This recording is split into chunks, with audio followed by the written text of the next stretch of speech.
کسی جنگل میں ایک شیر رہتا تھا۔ اتفاق سے وہ بیمار ہو گیا۔ شیر جنگل کا راجا ہوتا ہے، اسی لیے سب جانور اسے دیکھنے کے لیے گئے۔ جو جانور جاتا یہی کہتا، مجھے آپ کی بیماری کا سن کر بہت افسوس ہوا، کیسے مزاج ہیں؟ سب سے آگے میں لومڑی پوچھنے گئی، مگر وہ تھی بہت چلاک۔ غار کے باہر ہی کھڑے کھڑے بولی، کہیے کیا حال ہے؟ کئی دن سے باہر تشریف نہیں لائے، سنا ہے کچھ بیمار ہو گئے ہیں، کوئی خدمت ہو تو فرمائیے۔ شیر نے کہا، تم اندر کیوں نہیں آتی؟ اور سب جانور تو میری غار میں آ کر میرا حال پوچھتے ہیں، مگر تم باہر ہی کھڑی ہو، اس کی کیا وجہ ہے؟ لومڑی مسکرا کر بولی، میں دیکھ رہی ہوں کہ جو جانور غار کے اندر گئے وہ پھر واپس نہیں آئے، کیونکہ ان کے پاؤں کے نشان زمین پر نہیں ہیں۔ میں ان جانوروں کی طرح غار میں آ کر موت کے منہ میں نہیں جانا چاہتی۔ شیر آہستہ سے بولا، مگر میں تو بیمار ہوں۔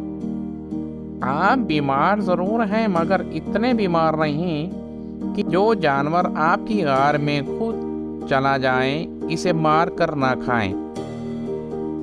تو بچوں کیا سیکھا؟ دشمن کتنا ہی کمزور کیوں نہ ہو، پر اسے کبھی بھی کمزور مت سمجھو۔ ایک چار دیواری کے اندر ایک مرغی اور مرغا رہا کرتے تھے۔ مرغی نہایت سمجھدار تھی، جبکہ مرغا بہت سادہ طبیعت کا مالک تھا۔ ایک دن وہ دونوں دیوار پر ٹہل کر موسم کا مزہ لے رہے تھے کہ گلی سے ایک چالاک لومڑی کا گزرنا ہوا۔ مرغی اور مرغا دیوار پر گھوم رہے تھے کہ مرغی نے دور سے لومڑی کو آتے دیکھ لیا اور فوری نیچے اتر گئی، مگر مرغا لومڑی کو دیکھ کر خوش ہو گیا۔ آج لومڑی خالی ہاتھ نہ تھی، بلکہ ایک مضبوط بیگ اس کے ہاتھ میں تھا۔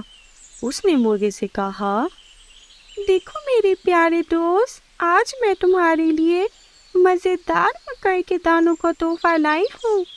یہ کہہ کر لومڑی نے ہوشیاری سے تھوڑے سے دانے بیگ سے نکال کر زمین پر ڈال دیے اور کہا، نیچے آ کر کھا لو، یہ سب تمہارے لیے ہیں۔ اتنے موٹے اور تازے مکئی کے دانے دیکھ کر مرغی کے منہ میں پانی آ گیا اور اس نے بغیر سوچے سمجھے بیگ کے پاس چھلانگ لگا دی اور جلدی دکھانے میں مصروف ہو گیا۔ اس لمحے کا فائدہ اٹھاتے ہوئے مکار لومڑی نے اسے زور کا دھکا دے کر بیگ میں بند کر لیا، پھر بیگ کا منہ مضبوطی سے بند کیا اور تیز دوڑ لگا دی۔ اس اچانک مصیبت پر مرغی نے خوب شور مچایا۔ شور سن کر مرغی نے دیوار پر چھلانگ کر دیکھا کہ لومڑی بہت دور بھاگی جا رہی تھی، مگر اب کیا ہو سکتا تھا؟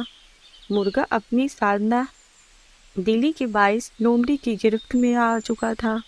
اس لیے کہتے ہیں کہ وقتی فائدے کی خاطر کئی مرتبہ بڑا بھی نقصان اٹھا سکتا ہے، اس لیے کوئی بھی قدم سوچ سمجھ کر ہی اٹھانا چاہیے۔ تو بچوں، ہم نے کیا سیکھا؟ کہ لالچ بری بلا ہے۔